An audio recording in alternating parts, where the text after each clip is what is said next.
Sir, follow-up ko lang po yung impeachment secretariat. Who will compose that and what will their duties be? To answer that po, no, it's still not clear. Of course, it's been a while, but the impeachment secretariat will cater to all the needs that the House would have in relation to the sui generis proceedings. So anything, I think it would be from the top down regarding logistics, regarding support. It should be separate from the legislative function of the House. So that's all that we could say po siguro at this moment. Thank you po, sirs. Thank you, Tina. Let us move on to the next question from Net25, Big Sumintak.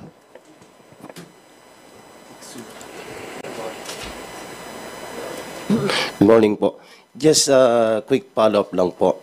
Among the 11 congressmen prosecutors, may we know who will be the lead prosecutors? We leave it to the leadership of the House, who will be the lead prosecutor, and we will respect that. And we're fine with anyone who will be chosen as lead prosecutor.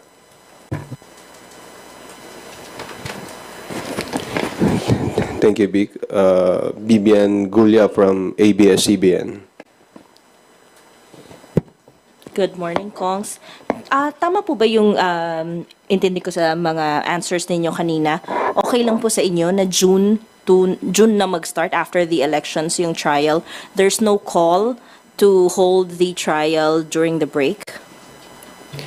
Since the Constitution provides that trial shall proceed forthwith, if we interpret forthwith, dapat po sana as soon as possible yon.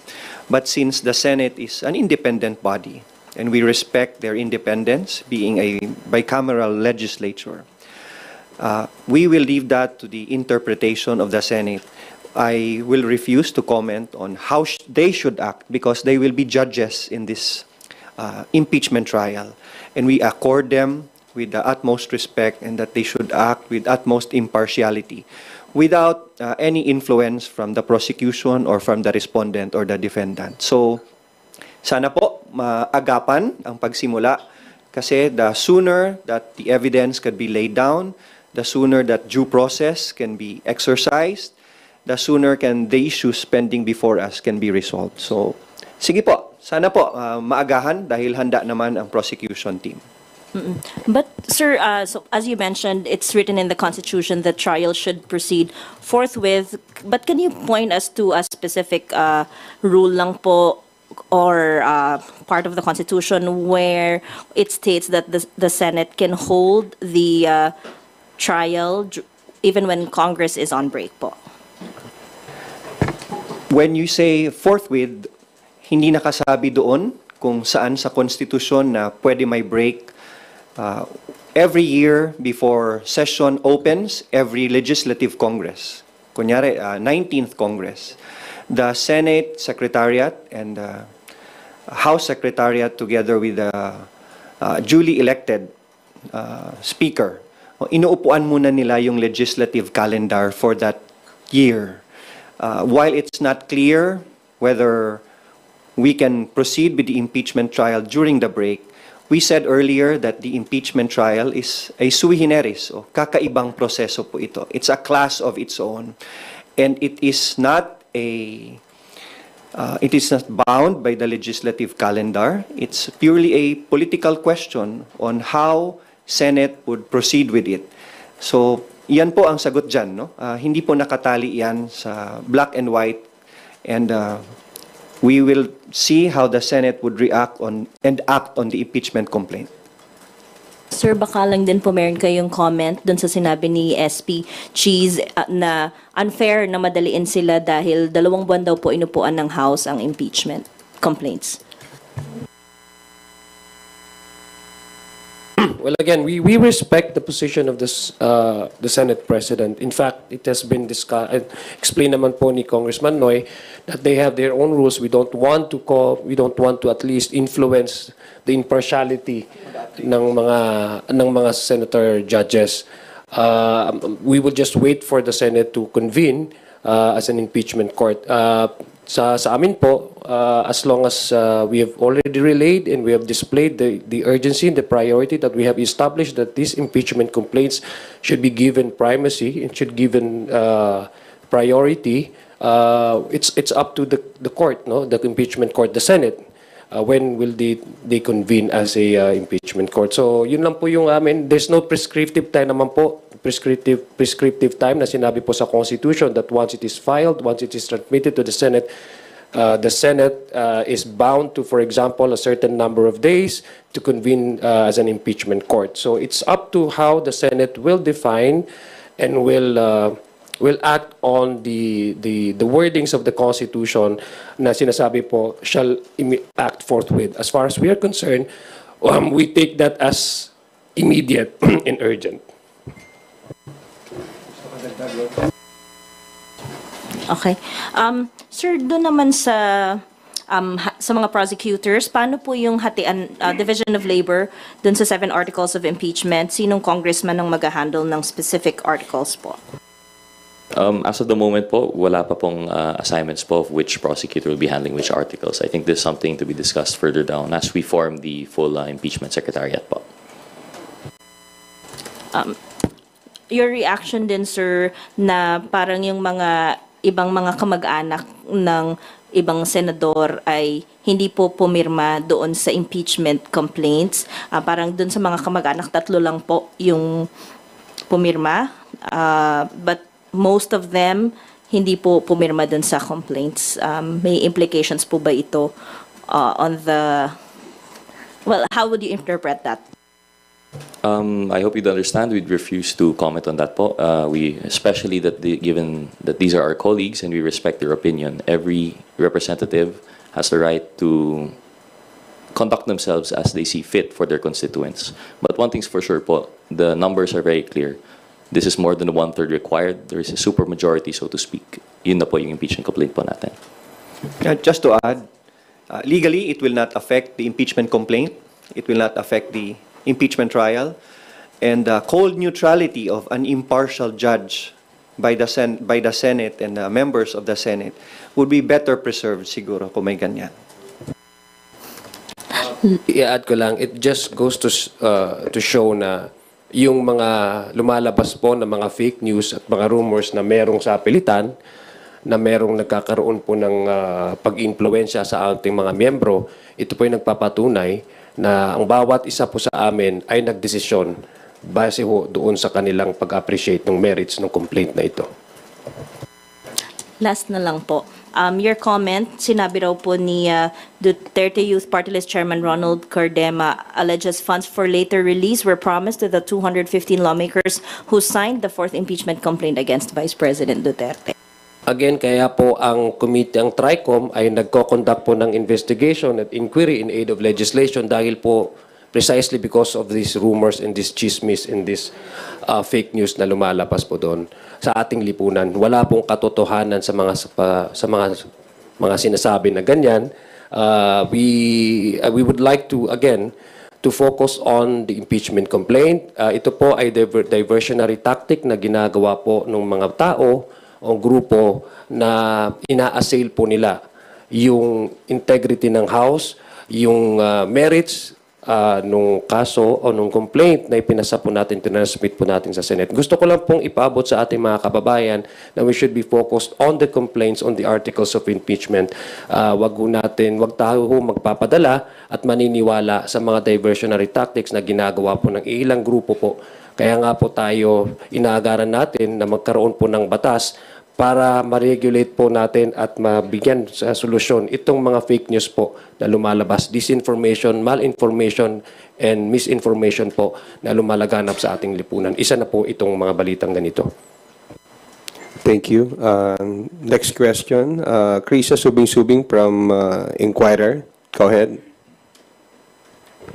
Hi sir, slightly different question naman po. Can you give us an inside story po on how the votes were mustered yesterday? Kailan po nakuha ng mga mambabatas po yung or kailan kinonsolidate, kailan binuo yung 4th complaint, and paano po nag-gather ng support to endorse the complaint? Well, admittedly, this is a long time coming po, no? Each congressman, although there was no talk of impeachment, they have already formed their own opinions from the hearings of the Quadcom and the Good Government committees. And I guess this was, accumulated into the first 3 impeachment complaints po, no? But the first 3 did not gather consensus. It did not gather momentum needed. And while the most congressmen, especially the members of the Justice Committee, were eagerly awaiting po to fulfill our mandate by hearing it in the Justice Committee, I believe the party leaders po have already thought of finding consensus between the 3. So they took the best parts, took out the parts that they feel were not agreeable to other members, and that was what was presented. And finally, yesterday, it resulted in the impeachment po, the initiation of the complaint.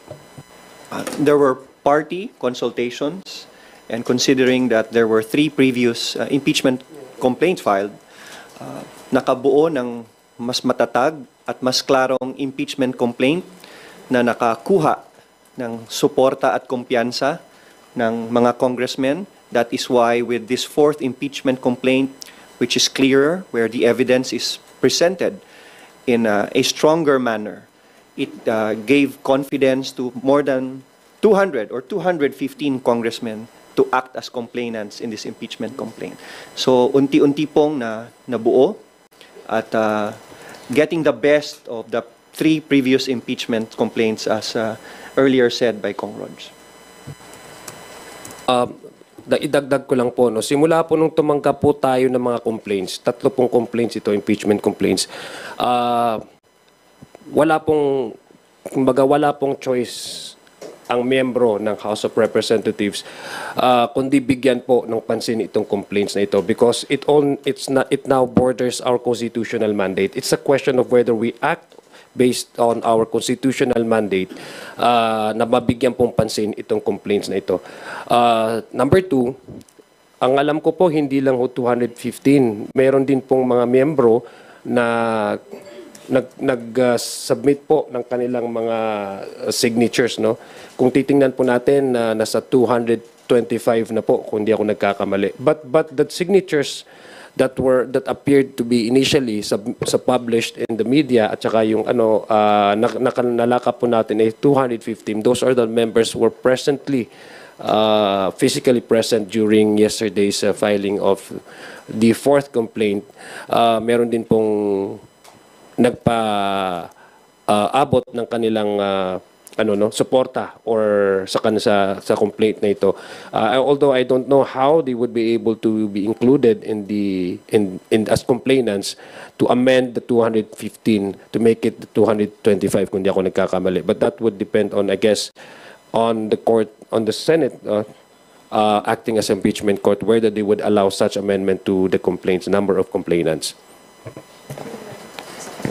May follow-up lang po. Sir, kailan po nag-start yung mga party consultations po on consolidating the 4th impeachment complaint po? And does that mean that essentially the congressmen have already made up their minds, even though President Marcos himself has signaled na ayaw niya pong ituloy yung impeachment process because madi-deprioritize yung mga priorities ng Marcos administration? We thank the President for respecting the separation of powers and respecting the independence of Congress. And we also respect the decision of the Executive Department. As far as party consultations are concerned, it's been ongoing since the 1st impeachment complaint has been filed. Internally, depende sa partido. Depende sa kanilang approach kung magtatanong sila internally kung may pabor ba sa impeachment, ano ang klase ng articles of impeachment ang nakakarapat. That is why nabuo itong 4th impeachment complaint where there is a consensus of more than 200 members who signed kasi mas malinaw itong impeachment complaint at mas matatag ang paglatag ng mga articles of impeachment.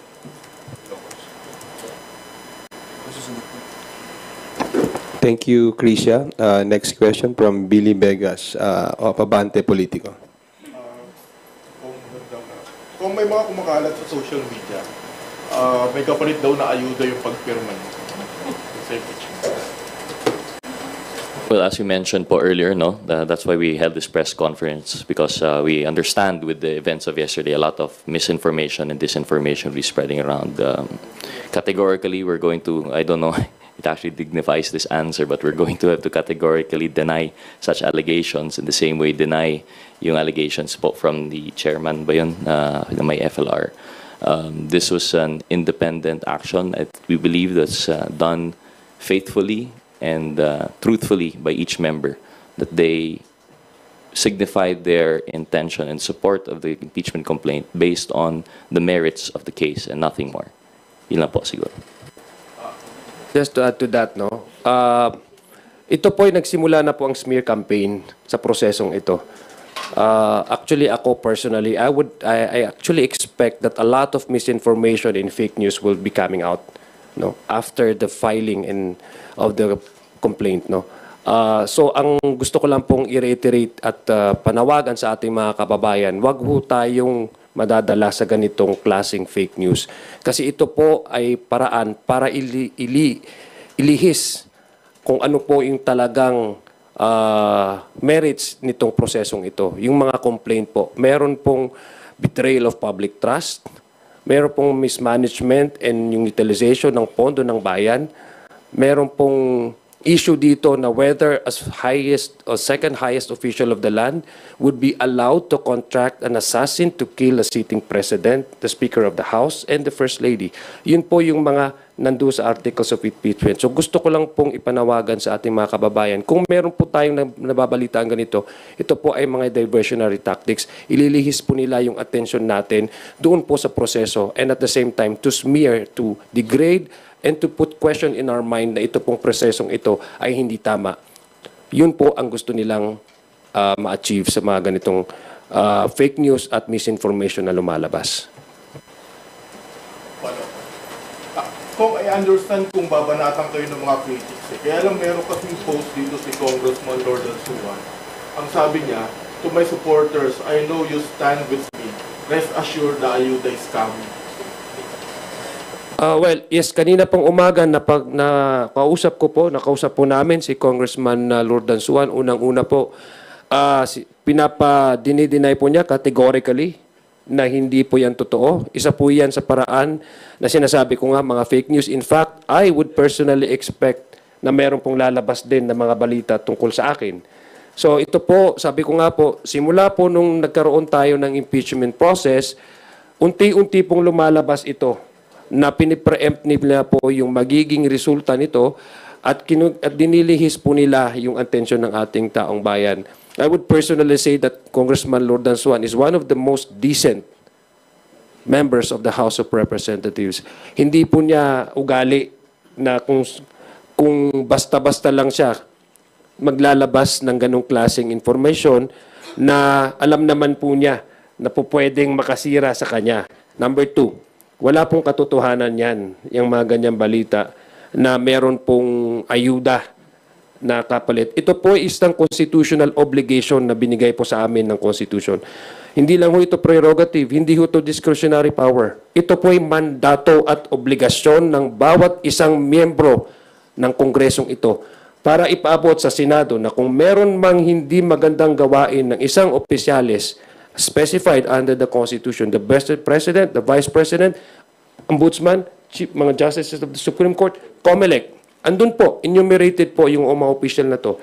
Kung meron pong complaint galing sa ating taong bayan, remember, 3 complaint po ito, wala pong choice ang membro ng House of Representatives but to hear and make sure that these complaints will see the light of the day. May dagdag lang po, no? And this is setting aside yung impeachment issue po muna. I'm speaking not as a prosecutor, but as a member of the TRICOM, as mentioned by Kong Zia, this just highlights the importance of the hearings that we are conducting there. This is a prime example of how misinformation and fake news are used not only to disrupt the personal lives, but the public functions of our government now. So I hope that yung sa ating mga kababayan, we continue to be vigilant and to really double-check and fact-check po, no, all of these informations coming out. Kasi lumalabas po, fake statement, fake page. Yun lang naman po. Idadagdag ko lang po sa mga fake news peddlers, ha. tatayuan po namin ang obligasyon namin at mandato po binigay sa amin ng Constitution, no matter what you do. Maybe this is a good time also to thank kaya magtulungan po tayo to maintain integrity in media, maintain integrity in journalism, because you will be our partners in transparency and in accountability.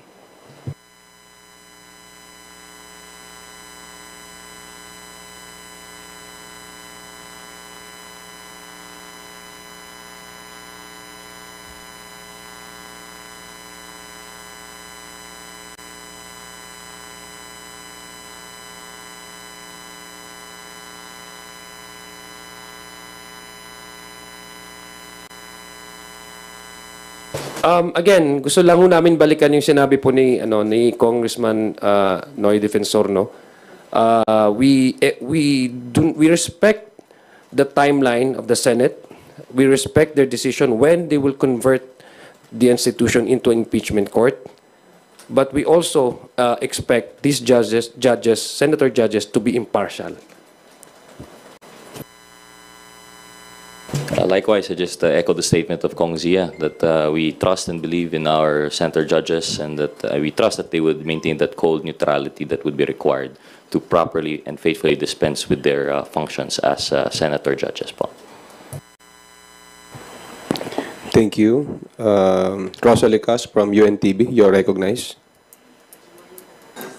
Good morning, Kongs. Magduel lang po ako dun sa timing. Bakit po itiniming yung pong endorsement ng more than one-third ng House members ng fourth impeachment complaint? At ito nga po yung sinasabi ni SP Cheese na hindi pwede sa kanilang isisi yung pag-aksyon sa impeachment complaint dahil last session day nyo po in-endorse yun pong fourth impeachment complaint. As one of the prosecutors, I won't point fingers to anyone. Na-transmit na namin sa Senado at we won't put pressure on the senator judges, and we won't put pressure on the Senate to convene as an impeachment court. It's just that the Constitution provides for a trial shall proceed forthwith. And ganun lang po, kasimple para sa amin as part of the prosecution. And that's what's stated in the Constitution, and we're not saying na minamadali namin sila. So, ibig sabihin po, wala rin kayong anumang plano to compel the Senate, for example, maghain ng mandamo sa SC? I have no idea of that move on the part of the House of Representatives. At personally, kahit ako, hindi ko gagawin yon to force the Senate. Rog, do you want to say something? Well, no, I only have to agree. This is we can't speak for everyone, but I think everyone would agree. This is something that we will absolutely not do. We respect the Senate. Although we have the constitutional mandate to initiate the impeachment, the trial itself is a mandate of the Senate, and we respect that. And we look forward to the release of the rules po and how they will go about it. Another question po. Total nababanggit nyo naman rin po yung diversionary tactics, pero one of your colleagues, si Representative Ungab, said diversion daw po from the real issue, the 2025 budget controversies, yung impeachment versus VP Duterte. Ano po yung take nyo dito? And sabi niya rin po ay futile exercise na raw po dahil when Congress resumes on June 2, 6 session days na lang po ang meron at sinediya na po on June 13.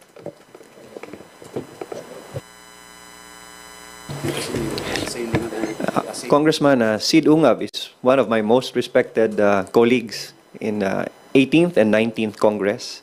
This is not a diversionary tactic to avoid any issue. We continue to urge those who want to investigate other matters regarding Congress and the budget. In fact, there are pending cases before the Supreme Court regarding the constitutionality of the budget. We are doing our constitutional mandate to act on the impeachment complaints. And we are also very careful that we will be acting on the proper, the appropriate, and the strongest complaint before we transmit that to the Senate. And since 215 members have already signed, it only goes to show that the confidence of the members of Congress in this impeachment complaint is very strong. So patuloy lang po ang pag-iimbestiga ng ibang bagay at ng ibang tao. At we will continue to do our duty as prosecutors and as Congress. Dadagdag ko lang po, no. When a public official became true to what he or she yung acting on the oath that he or she takes, that's not diversionary tactics. That is expected of him, and maintaining and upholding the rule of law. Alam po natin dito na merong complaint na prior to the the second mode, I guess, ang ginawa po natin yesterday. I think that's the third mode, no? When we gathered all the signatures, no, yung 1/3 na signatures, it's not really diversionary tactic. It's acting on these complaints and upholding what is given to us as part of our obligation by the Constitution. It's not really. We should not be faulting anybody or any members of the House of Representatives to be true to what he took as oath of office, to be true to the Constitution and to act on what the Constitution expects of him or her when there's a valid complaint submitted before the House as far as impeachment of these highest or high officials enumerated under the Constitution is concerned. Last follow-up na lang po. Nagkaroon ba ng chance yun pong 215 na mambabatas na pag-aralan po yung fourth impeachment complaint? Kasi we understand kahapon lang po sila pumirma, kahapon lang din po sila nanumpa. Tama po ba? They sworn tungkol dun sa impeachment complaint. Dahil meron din pong allegation si Representative Pulong Duterte na ni-railroad po yung impeachment against VP Duterte. Nabigyan sila ng kopya, nabasa nila yung impeachment complaint bago sila pumirma. In addition lang po, no, as Kong Noy mentioned, there was also party consultation, so they were actually part of the crafting of the complaint. So from the start to the finish po, our members have been informed.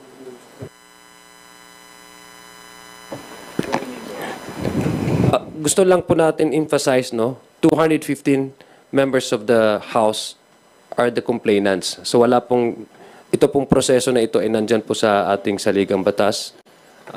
Hindi po railroading. That's just what is one of the ways on how to forward the impeachment to the Senate. No, wala pong railroading. It's laid down in the House in the Constitution that once you secured a 1/3 of complainants from the membership of the House of Representatives, then it goes directly to the plenary.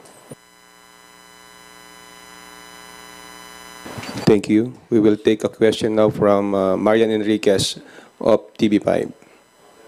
Good morning po.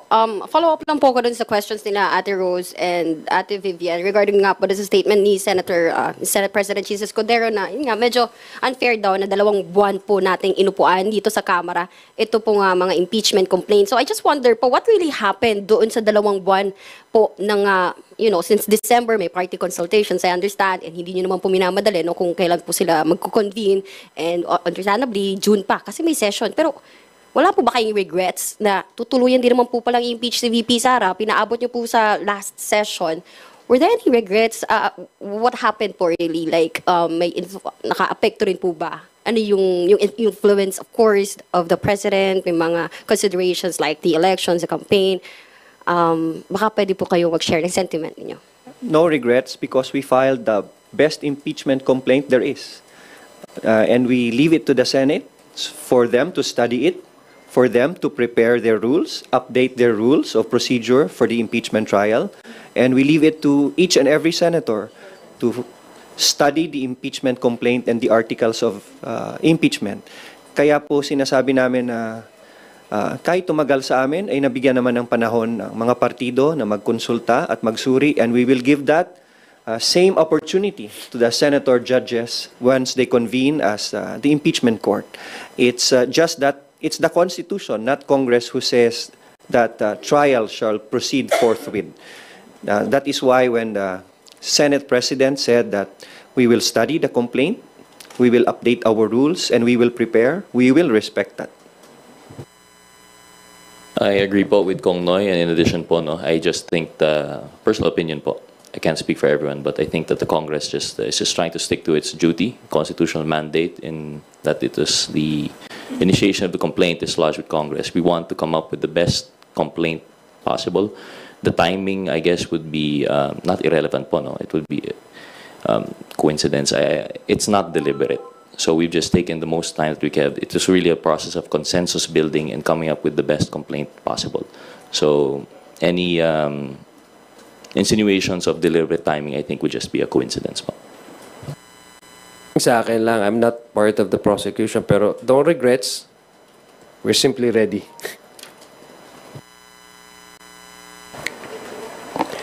Thank you. Dwight Dilon from Rappler. Hello po, good morning po. Just more on the inside story of what happened. Sino po yung nag-coordinate nung caucus kahapon? Tapos paano na-coordinate yung meeting na yun? The party leaders. And also po pala, who drafted or who helped draft the complaint, the fourth complaint? Unfortunately, I won't be able to answer fully po, no? But from our understanding with the same parties, it would be our party leaders po. For example, in my case, I was contacted by the PCFI. So I think it's the same po with all of our other members. So the answer would lie with them po. Okay po. And what was the prevailing sentiment among lawmakers who did not sign? I understand you can't speak for, let's say, the people who are closely allied with the Dutertes who have been vocal for a few months now about against impeachment. Pero sa lakas, there are at least a dozen lawmakers who did not sign the impeachment. Sa NUP, I think there are some. Sa PCFI, parang mas mixed yung division between people who signed and did not sign. Ano po yung prevailing sentiment? Bakit hindi nila pinirmahan? Were they taking into consideration kung the coming elections dahil syempre there's a possibility of upsetting the Duterte base? Well, first of all, for those who did not sign, it did not affect or it will not affect their standing as members. Wala kaming masabing masama sa kanila. Maybe it's safe to say that for those who did not sign, there are personal dynamics within their jurisdiction kung bakit hindi sila makasign. Maybe there are personal relations that they took into consideration whether they will sign or not. And we respect that. Marami kaming pumirma, marami din naman silang hindi pumirma. Kaya masasabi mong walang pilitan at walang regret ang hindi pumirma, wala ring regret ang pumirma. Naging factor po ba yung INC block vote kasi last month po they held a rally opposing the impeachment of the Vice President? In all our districts, especially sa party list kasi national ang kanilang coverage, we will continue to serve as members of the House. We will continue to provide service and assistance as government officials to every Filipino, whether they are Catholic, they are INC, whether they are from Mindanao, Visayas, or Luzon. Personally, it did not affect para sa amin. This is a judgment call as part of the House of Representatives, as lawyers, that there are serious and grave grounds to consider an impeachment trial. Kaya po pumirma ako. It's part of my duty to participate in an impeachment trial where there is a clear violation of the provisions of the Constitution, especially if there is betrayal of public trust and high crimes. Kaya yun lang po ang naging konsiderasyon and nothing else. And last na lang po from my end, why risk the possibility of being challenged at the Supreme Court, especially since while you have this view that the Senate can conduct a trial on break, it's not like a universal view. Of course, that will be, the Duterte camp might exhaust all possible avenues to delay the trial, kakatok sila sa Supreme Court. Why did you not siguro wait until next Congress na lang bago i-initiate yung impeachment complaint? Why is this so urgent? I have been part of the Committee on Constitutional Amendments since my very first day in Congress. And every opportunity for Congress or Senate to elevate an issue to the Supreme Court gives us more clarity when the Supreme Court interprets the Constitution, not only in amending the Constitution, but in interpreting impeachment proceedings under the Constitution. If this move by the House of Representatives to file the impeachment complaint and transmit it to the Senate and see if it can pursue an impeachment trial even during the break, if this will be challenged before the Supreme Court, we welcome it, so we will settle this issue once and for all. From my end, no, this legal recourse available to the other parties should not be a deterrent for the House to act on its constitutional mandate. So, yun po yung aking palagay na hindi po, sabi nga po ni Congressman Noy Defensor, na if there are high crimes, violations, especially kung yung mga first 3 articles, culpable betrayal of public trust, culpable violations of the violation of the Constitution, these are high crimes. I think, tapos couple that with an actual complaint submitted and endorsed by members of this House, I think the House should not be tied up with how the other parties would, as a matter of legal recourse available to them, na tied up kami doon sa magiging response ng other parties. So, focus lang po ang House of Representatives doon sa pagbibigay liwanag at pagbibigay diin at pagbibigay primacy consideration doon po sa mga final na mga impeachment complaint dito po sa House of Representatives.